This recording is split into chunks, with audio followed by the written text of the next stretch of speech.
And last night, I had my first, Mariners moment.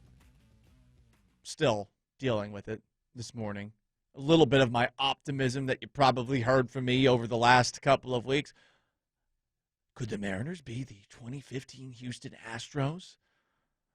It's wavering right now. Because of... Already? Yes, Moraduli. And I apologize for this. And you know what? Maybe I'm just wishy-washy or temperamental or overreactionary. I am a sports talk show host, so you're going to have to cut me some slack on it, at the very least the latter part of it.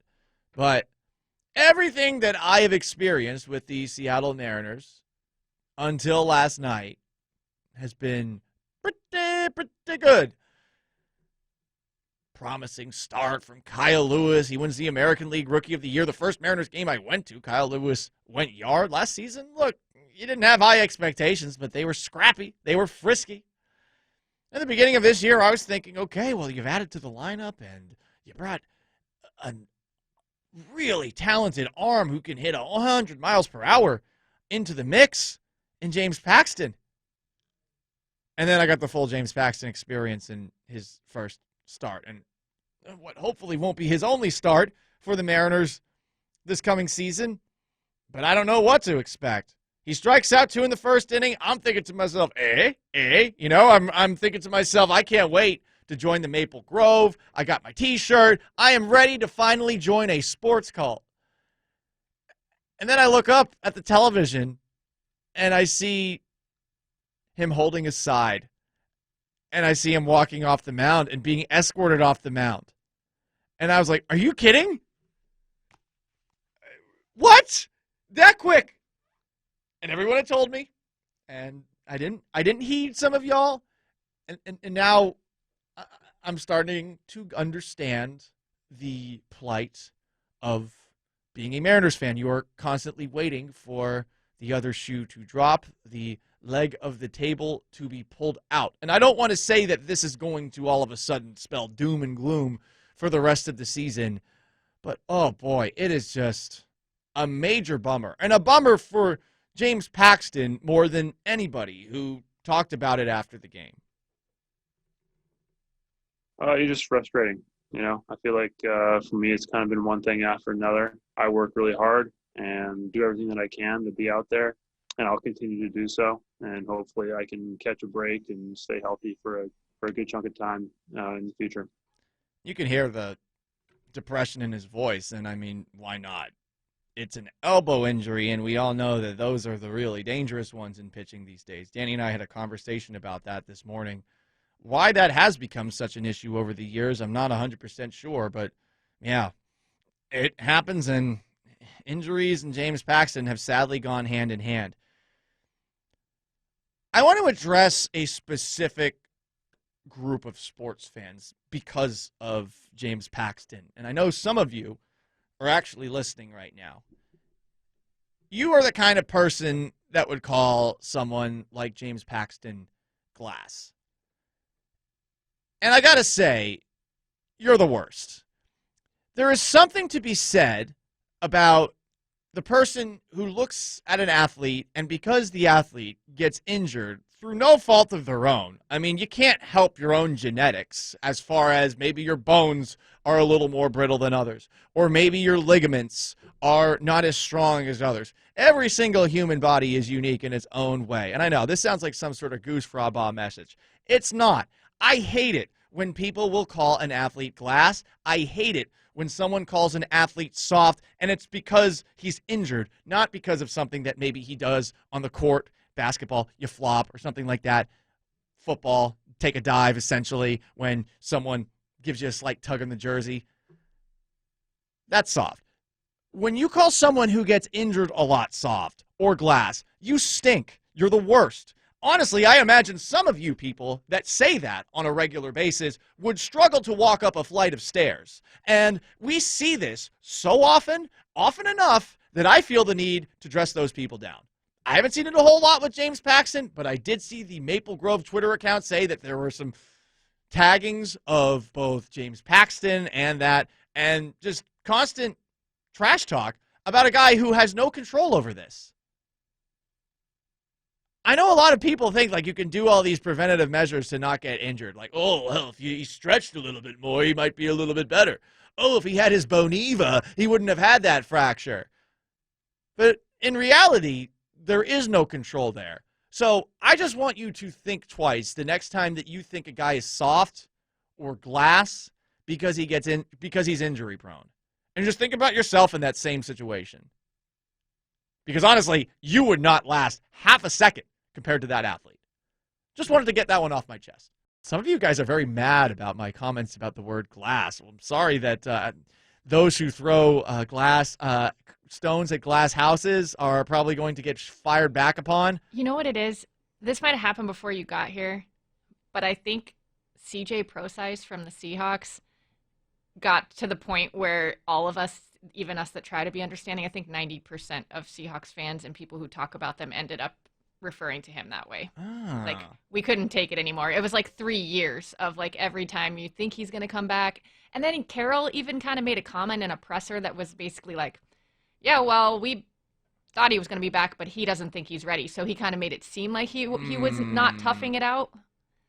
So I think we all feel like we're guilty.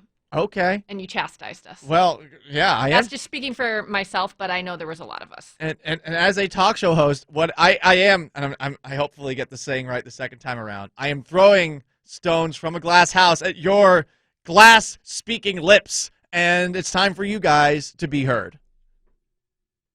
Your voice, your opinions. It's time to be heard.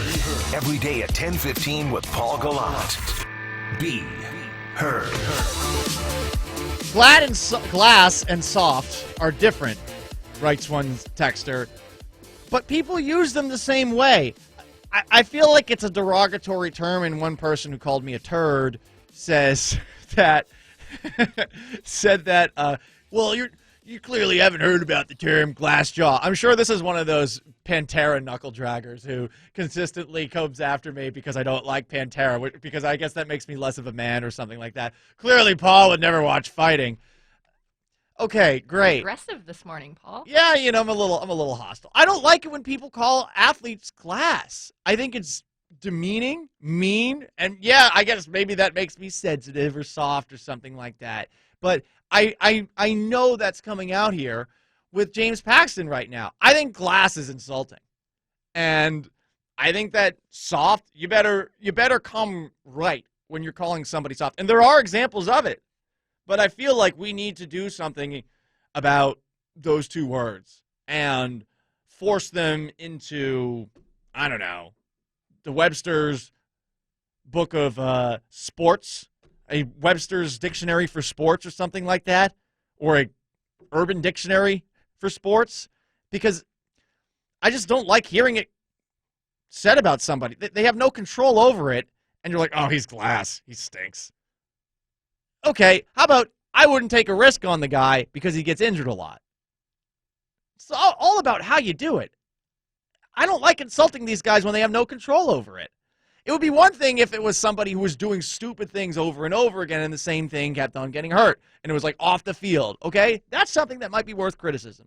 But if it's something that's on the field and it's different body parts too, in particular, that's unfair.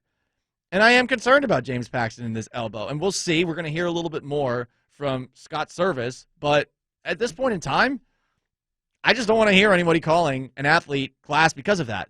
Maura, your explanation with CJ Procise, definitely understandable. And I'm not saying there aren't athletes who do maybe ham it up a little bit. But I don't think that necessarily makes them glass. Everyone has different levels of pain tolerance as well. I mean, some of us listening right now, I imagine, are able to withstand great pain. Others, maybe not so much. It all varies. I find it incredible what quarterbacks are able to withstand, the pain tolerance that they have. But it's not something you can control. Some people, yeah, they do need to tough it out a little bit, and maybe they need to talk to a teammate and say, and hear from them saying, like, this is what I'm playing through right now, man. So if you want to be out here with us, you can, but you're going to have to tough it out.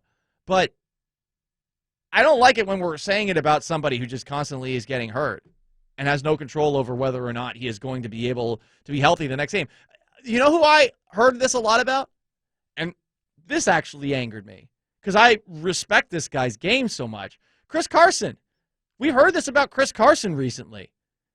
He's played in 83% of games. Tristan Hill tried to amputate him in the middle of a game. Like, he twisted his leg off. Yeah, when I hear Glass, I think of a guy that gets hurt a lot, even non-contact or from something that you feel he shouldn't. And Chris Carson gets hurt because his style is so aggressive, and he will run right at you.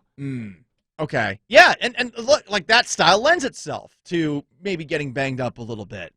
Text in 710-710. Paul Gallant is Glass, perhaps. Actually, that's accurate. the amount of injuries, maybe this is me manifesting my own personal feelings about myself and my tiny little sports injuries on James Paxton. But I, at the very least, know I am. I have crap bones, and my mom does too. This is something that runs through the family genetically. I eat, like, calcium pills. Like, that's going to help. I haven't broken anything in a bit, so there's that. I think hey, my mom made us drink milk with every meal growing up because she said it keeps you from getting broken bones. 4 kids, none of us have ever broken a bone. I hated milk. Didn't like it. I didn't like it either. We had skim milk, too. I know some people, they drink whole milk. And I went through this phase a couple of years ago where I was trying to bulk up, to be someone that would listen to Pantera. And when I did that, went through that phase, this trainer told me, drink whole milk. So I did. And I'm pretty sure that is the reason that I no longer can do anything dairy. Like, I can't do ice cream because that just turned everything into a struggle. And that was like 2 days of that. 2 days of whole milk, like having 3 cups a day or something like that. Yeah, that was bad. Anywho, this is the Paul Gallant Show where we don't say the word glass anymore. It is stricken from the records. So let it be written, so let it be done.